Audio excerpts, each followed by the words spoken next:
And talking about gaslighting, talk to me about the CIA, another CIA agent, William Colby, and his Operation Phoenix in Vietnam.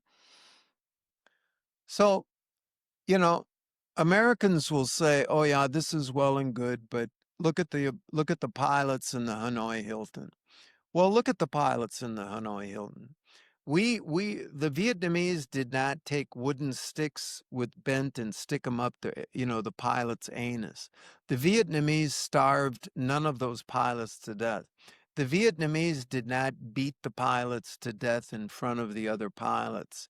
You know, there were harsh conditions. The pilots were bombing people, but William Colby, later the head of the CIA, testified to Congress that in Operation Phoenix, they kidnapped 80,000 innocent people, mostly at night.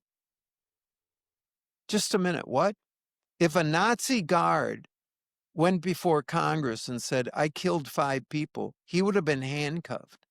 But Right. William Colby said the CIA kidnapped 80,000 people, mostly sleeping people in their beds. And why did they kidnap them? Because somebody said, oh, that's a bad person, that's a communist.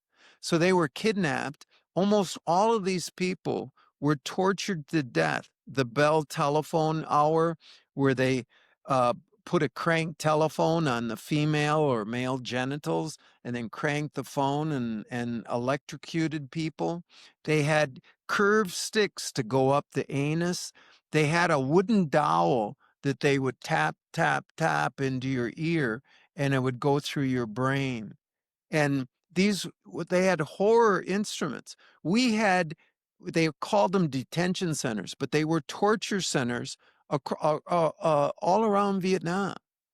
Why aren't any of these guys arrested, these Americans who tortured 80,000 Vietnamese? Because it's completely legal if the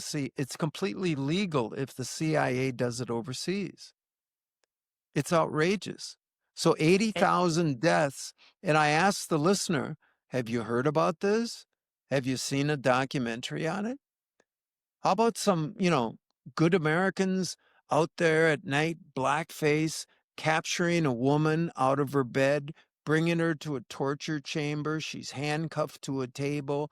They're raping her. They're electrocuting her. They're putting a wooden dowel in her brain. Finally, they just kill her and throw her in a heap of bodies. This was like a torture production thing that we had going on. I can't see any documentaries about this, Jenny. oh, that was definitely not in Ken Burns' documentary. And